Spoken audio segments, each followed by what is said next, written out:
Attention Academy members, Oscars voting is now open. This is Dolby Creator Talks, a show about how artists use technology to tell their stories, and I'm your host, Glenn Kaiser. Yes, it is time to fill out your ballot for the 97th Academy Awards. Even if you're not an Academy member yourself, don't let that stop you from making your own Oscar picks and predictions. When you do, as you work your way down the ballot, one of the things you may notice is that some of these categories are really quite tricky. That's especially true of the categories we're discussing today. 2024 featured some of the most stunning, innovative, and groundbreaking work in the categories of cinematography, original score, and sound. And since we've been diligently interviewing the artists and teams who received Oscar nominations, we thought we'd offer up this special roundup episode to help give you some greater insight into how to cast your final votes. Since we managed to interview all 15 nominees in these categories, we've included an index with time codes in our show notes. But since these are just quick sound bites from the full-length discussions we've been conducting for the past several months, I'd also like to invite you to take a deeper dive into each of the individual episodes. Those links are also in our show notes.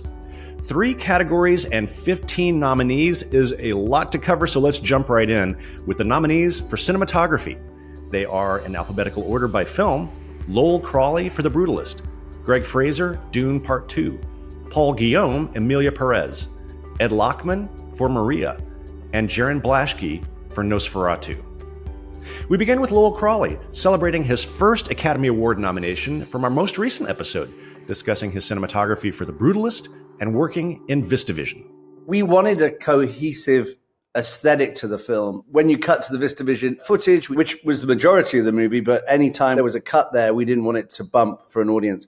The biggest draw of the VistaVision was the field of view. When we tested it at Pinewood Studios, 35mm against 16 against VistaVision, it was like, whoa, suddenly it's like we realized you have this increased field of view. And so when we're filming vistas or the architecture of Laszlo Toth, even portraits, like the moment when Laszlo steps off the bus to meet Attila, his cousin, the VistaVision shot, which is in a lot of publicity of them against the bus, the wonderful thing, it's a little bit like anamorphic in the sense that 2 things in one. You get this intimacy, but you also have this wide field of view, and so you see the world and you see the performance. And I think that's what maybe gives the film helps to give it its grandeur and its debt to early 50s, 60s American cinema. Thank you, Lowell. Next up is Greig Fraser, celebrating his 3rd nomination for Dune Part 2. Greig won his first Academy Award for Dune's first installment. And since the second film came out way back in early 2024, this is a snippet from our episode from last March, where Greig discusses how he crafted the out-of-this-world look of Giedi Prime. It was a funny conversation because we hadn't met Faith before, and also we hadn't seen Giedi Prime in the daytime, really. Like we'd seen other planets in the daytime. We'd seen obviously Arrakis in the daytime, but we hadn't really seen Giedi Prime in the daytime. And the danger really was that Giedi Prime in the daytime was going to look like Arrakis.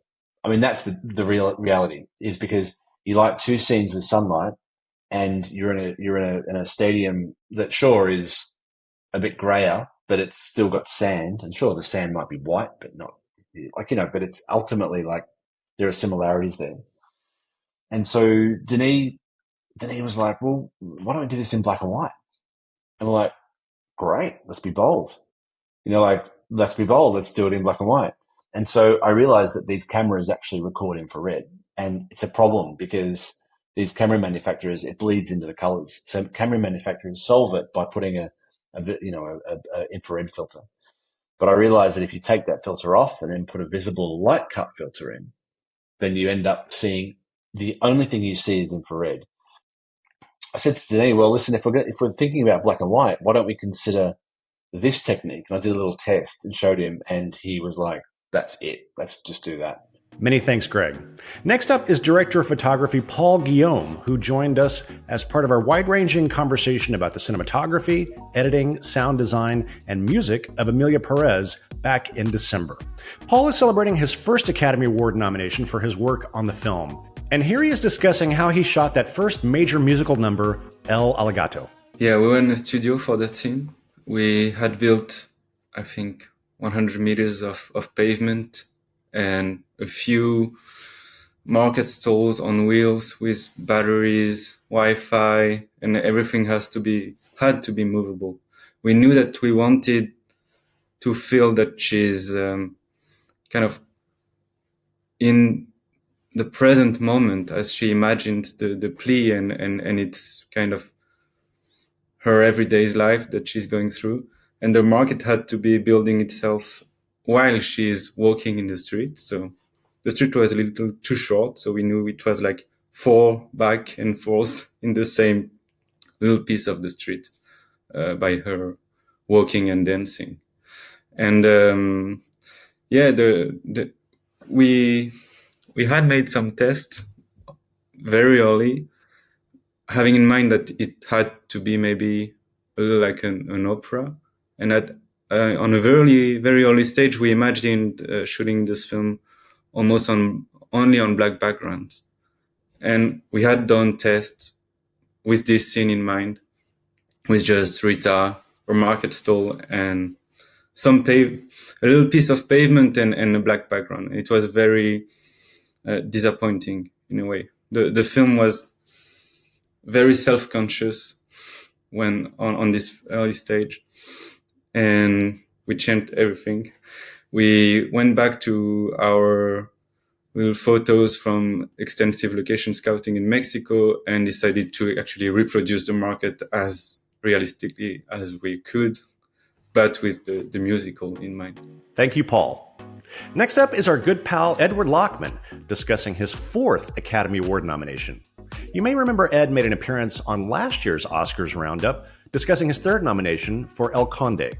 And here he is describing his work on Maria, his latest collaboration with director Pablo Larraín, and his philosophy of color theory for cinematography.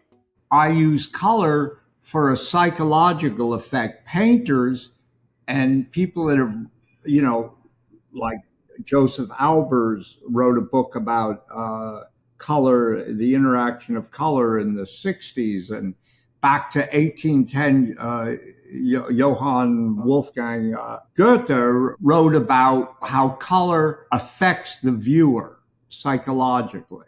And so I've always thought of color not purely as a decorative element, but as a psychological element. I studied painting. One time I wanted to be a painter, but I found it easier to pick up a camera. So I always felt that you could do that in cinema, where you could play with a advancing color and a receding color, a warm color and a cool color. And then also there's a development in the film where her let's say her apartment in Paris is kind of a warm nest, and it's invaded with, I use a color that isn't usually considered complementary to flesh tone, green. So I use that as an invasive, but also through the film becomes cooler towards the end and has more contrast in the exposure. And these are all, what can I say, kind of ways of you don't have to have an audience understand why you're doing something, but it has to help the emotion of the images that, influence or contribute to what Angélique did so beautifully and keep the mystery of who she was. Always a pleasure, Ed. Thank you. Our 5th and final guest in this category is first-time nominee Jarin Blaschke, who joined us back in January with director Robert Eggers to discuss their work on Nosferatu, as well as Jarin's rather practical, philosophical approach to innovative cinematography.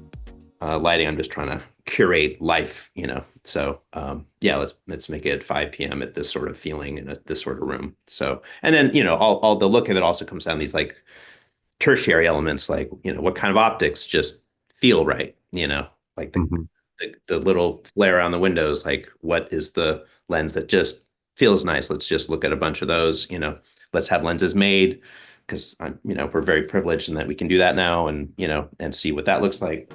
Thanks, Jarin. We wish you and all the nominees in this category the best on March 2nd. Our next category is original score, And since we're talking about music, now's a great time to introduce our regular guest host, music journalist John Burlingame, who's been covering music for film and television for publications such as Variety, The New York Times, and now Dolby Creator Lab.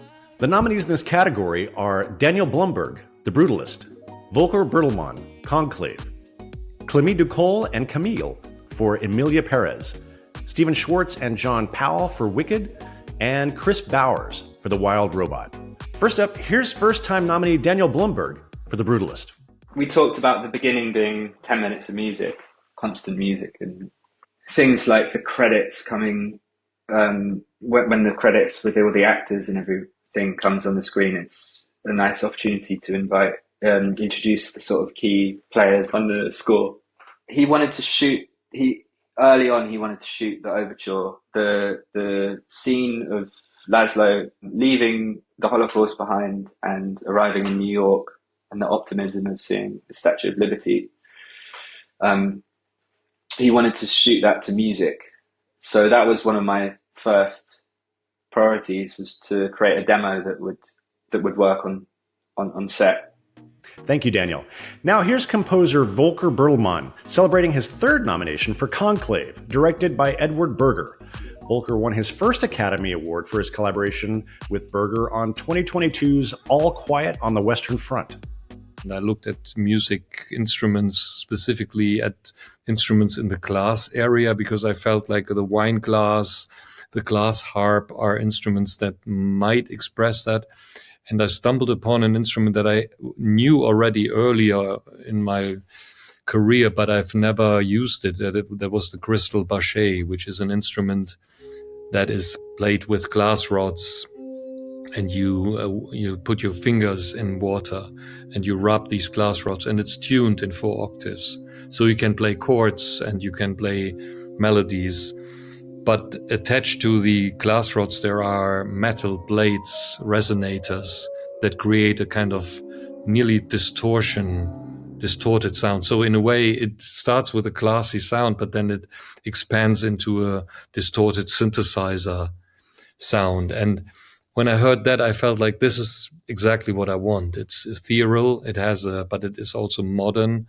It has a otherworldliness where you don't know what is this, which I think is great for a film.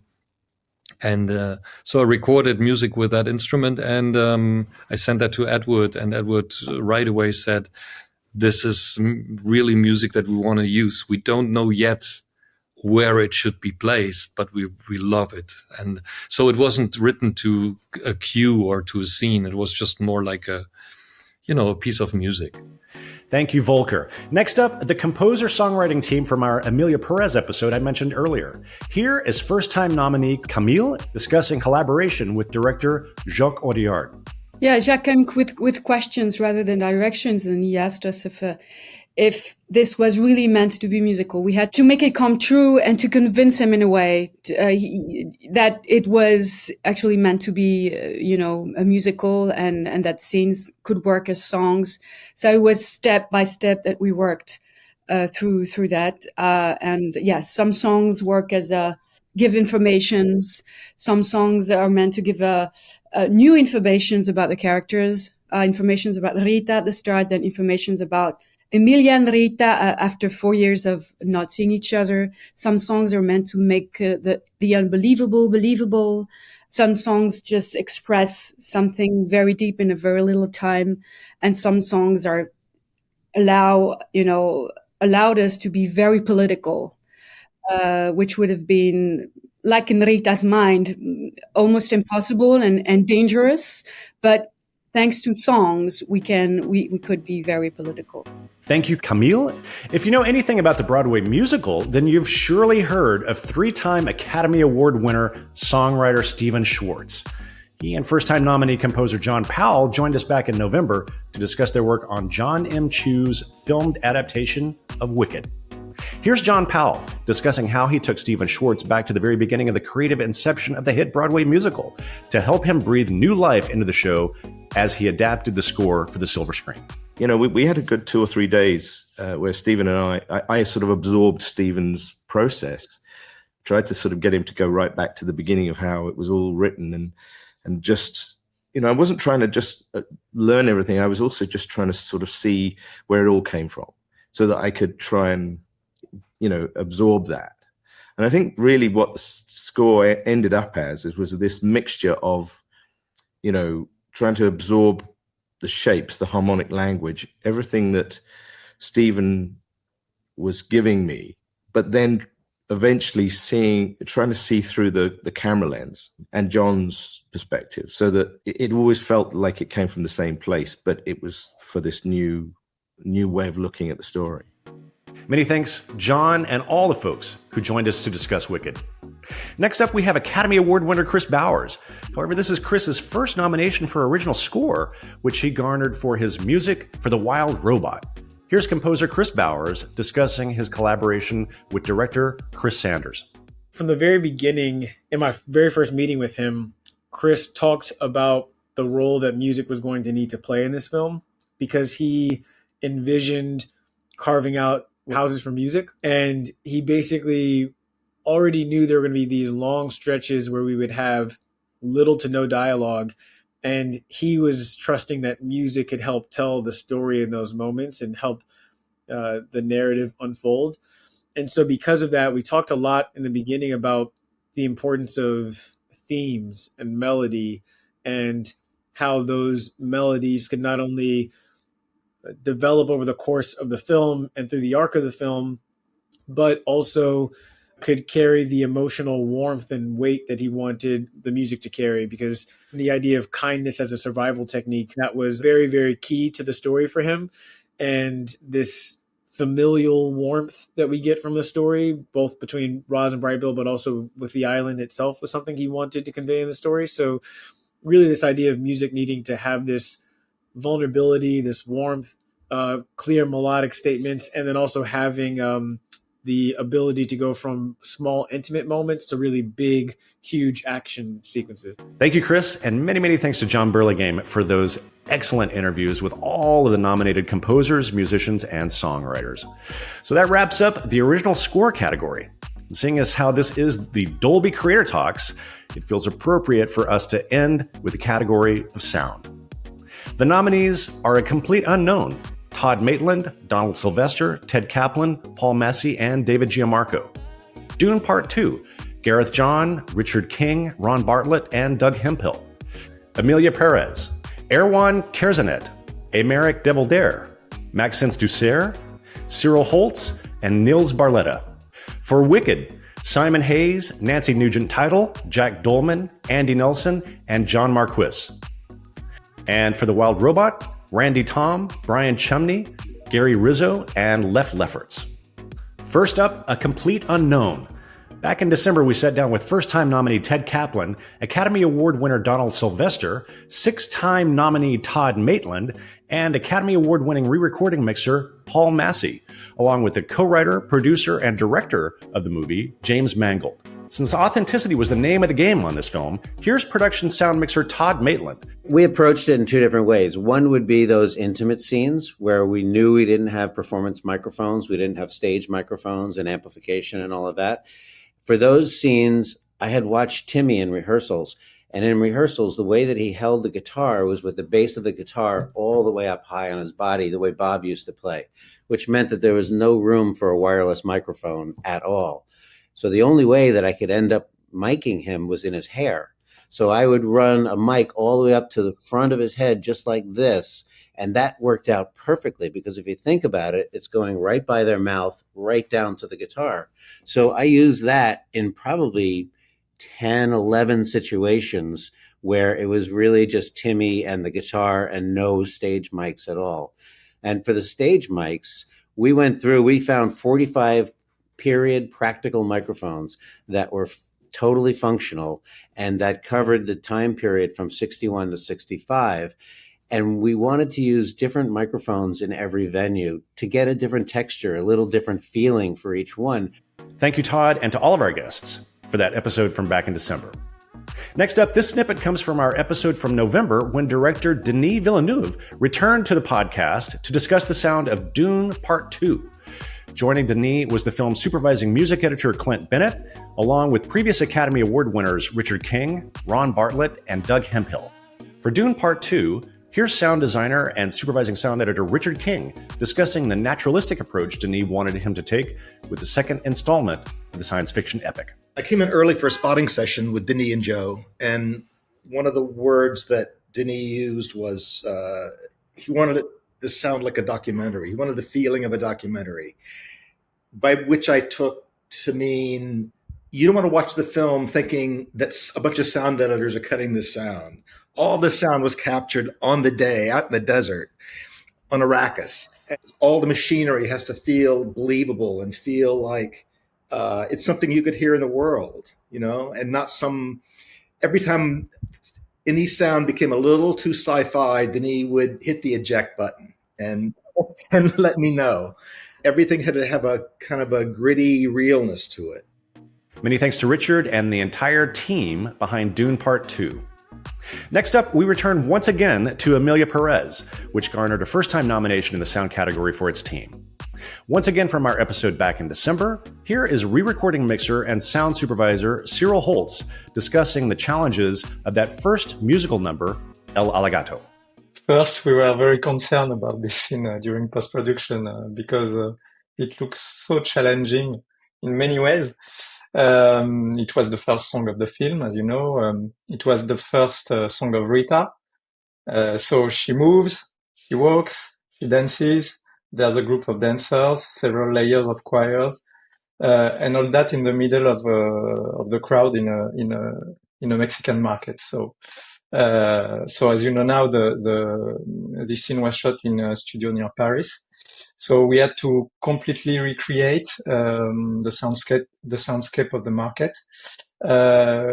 We obviously used a lot of real Mexican atmospheres, but on top of that, we added layers of wild tracks, crowds recorded in studio, and ADR, as Camille said, Foley, etc. Then we had to mix, and it was almost like climbing the Everest, really. And not only because it was difficult to blend all those elements, but also because this song was like a statement, really. A statement in the storytelling, I think, a statement about Rita's character mindset at the beginning, and also how the songs would introduce the musical genre, or rather transgress it. I can say. So most of Rita's voice in that song was ADR, and we worked hard to make it as lively as possible. Thank you, Cyril. We return once again to Wicked, a movie musical so jam-packed with sound that we devoted 3 episodes to it.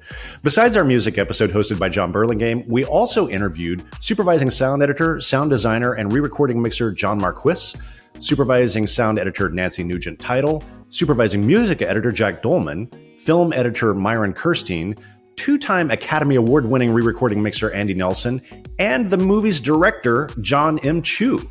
We also had a separate episode featuring Academy Award-winning production sound mixer Simon Hayes. Here's Nancy Nugent-Title talking about Wicked. Early on, we had conversations about, okay, what's the breakpoint? What's the difference between dialogue and music? Because they do sort of blend into each other. And so we just had a lot of communication between us and Jack and Catherine and Robin Bainton, who is the vocal editor and mixer, and passed a lot of stuff back and forth to make sure things were as seamless as possible. But really, this was the level of collaboration. It wasn't like sound over here and music over here. We were working together constantly because we were treating vocals and dialogue and ADR and group and ensemble as one element.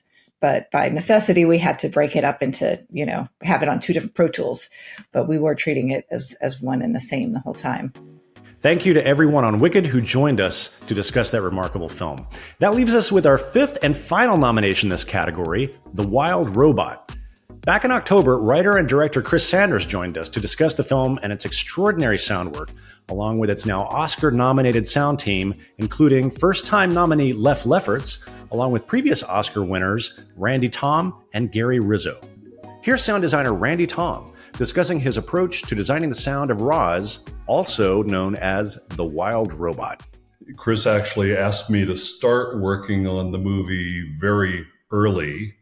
I think maybe almost 2 years ago, certainly at least a year and a half ago, mainly in order to figure out what Roz and the other robots were going to sound like, partly because the way that things sound in animation often affects the way that they look.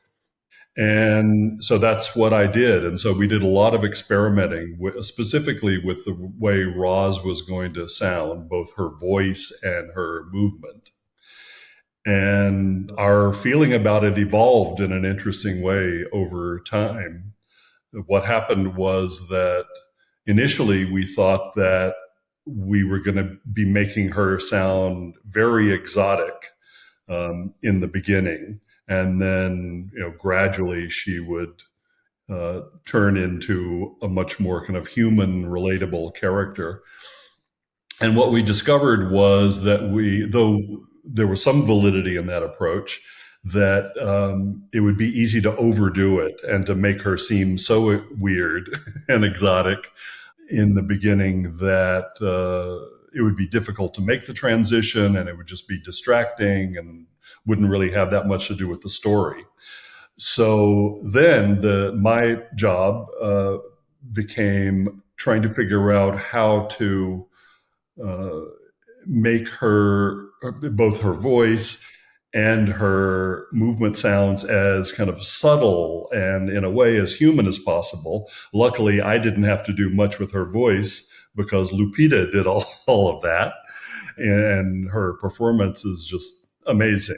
And so I was able to concentrate mainly on what she would sound like. And one thing I knew from the start is that I didn't want her to sound like a typical traditional kind of conventional servo robot. And so we started using lots of other techniques for her movement, including using breaths as elements of her, arm extending or even her walking, and various kinds of hydraulic and pneumatic sounds. So it gave her this kind of airy, in a way high tech, but also relatable set of sounds. Thank you, Randy, and everyone on the Wild Robot sound team. So there you have it. All of the nominees from the cinematography, original score, and sound categories for the 97th Academy Awards. We wish all the nominees the best. And we hope this episode makes it just a little bit easier for you as you fill out your Oscar ballot. Once again, if you'd like to take a deeper dive into any of these full-length episodes, just hit the links in the show notes. Otherwise, we are looking forward to seeing you all on Oscar Sunday, which is on March 2nd at the Dolby Theater here in Hollywood.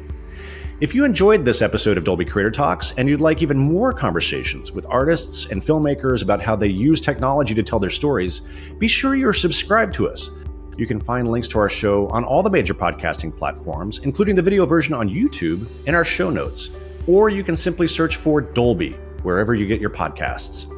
If you're curious to know more about what we do at Dolby Creator Lab, head on over to dolbycreatorlab.com. There you'll find information about all of our programs. You can access the entire library of episodes of this show, and you can sign up for our mailing list. Until next time, this is Dolby's Creator Talks. I'm your host, Glenn Kaiser. Our producer and editor is Michael Coleman.